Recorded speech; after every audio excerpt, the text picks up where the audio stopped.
Alrighty. Start off all my videos by saying alrighty. But this is the Daniel Defense DD5V3, chambered in 7.62 NATO /308.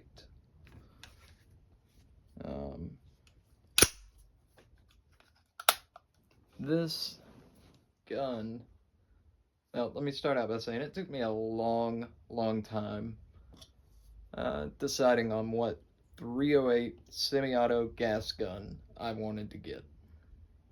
And at the time, I'd say the main contenders were the Desert Tech MDR. Really liked that, thought that was an interesting weapon. Scar 17, of course, and the IWI Tavor 7.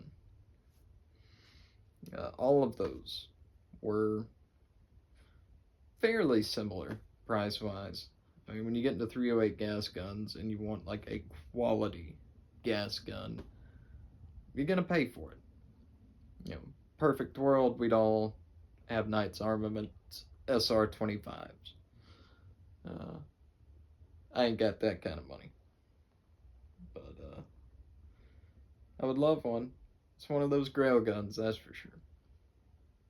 You know, it took me a year to finally come down to it and decide that for the 308 gas gun category, to check that box in my personal collection, armory, whatever you want to call it, I wanted the Daniel Defense DD5V3. And that's what this guy is here. I have put about 2,100 to 2,200 rounds through this gun. I've carried this hunting. I have carried this on trips with me.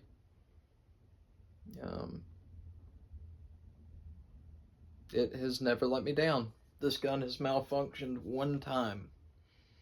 And I've heard some nightmare stories about the DD5V1s, the V2s, and that newer 260 Remington that they've got out. I want to say that's only the V5. But again, that's something I saw on like YouTube or Reddit. So again, could be just some guy like me out there, you're like, hey, I had a malfunction with this gun, and 10 people seeing it, and they tell 10 people, and so on and so forth.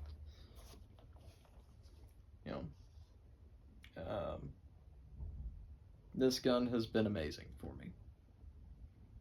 I have not had any issues with it. It's done right by me, so I wanted to come and tell y'all about it. Y'all.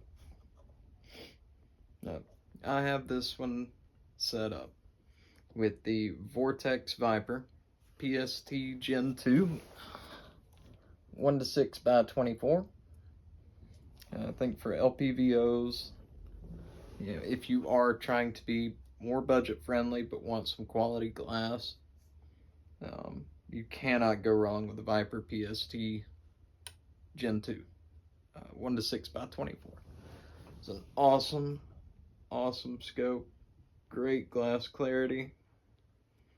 It is on the heavier side in comparison to other scopes in its price range, slightly above its price range. It's a heavy one.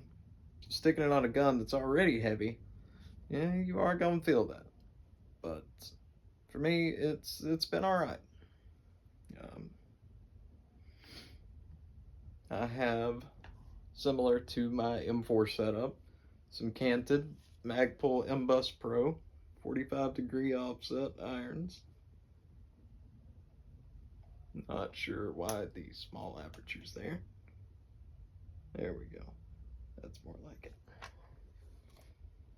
And your Magpul M-Lock bipod and RVG one of the little T-Rex arm sling keepers. Keep my sling kept, keep it neat, and all that stuff. However, even though the new R3 line just came out, Daniel Defense was doing ambi controls a little bit before then. V3, 4, and 5 series of rifles all come with your ambidextrous bolt catch, bolt release. You know, we'll run that one time here. You can catch it on the right side as well as release it. But yeah, this gun has been great. Absolute workhorse. Not once did I regret the money spent on this gun. I used to be somebody that had a lot of meh rifles. Not that there's anything wrong with a okay gun. And you know what I'm talking about. You're like entry-level ARs. But I got more serious about firearms and wanted to take it to the next level, I guess you could say. You know, I was putting higher round counts on my weapons. And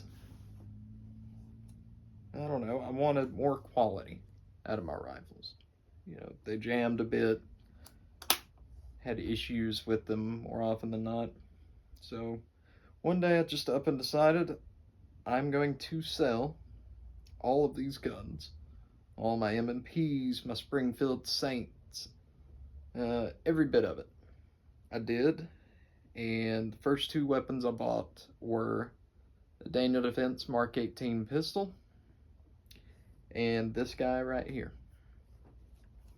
Shortly after, the M4A1 RIS-3 and 6-hour Spear LT and 300 Blackout.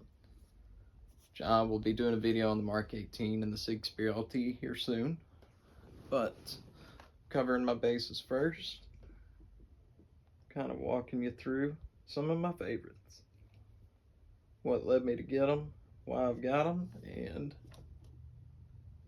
you know, just kind of what my experience has been. So this is the Daniel Defense DD5V3. I think I've rambled to you for long enough. And thank you for watching, guys. I appreciate it.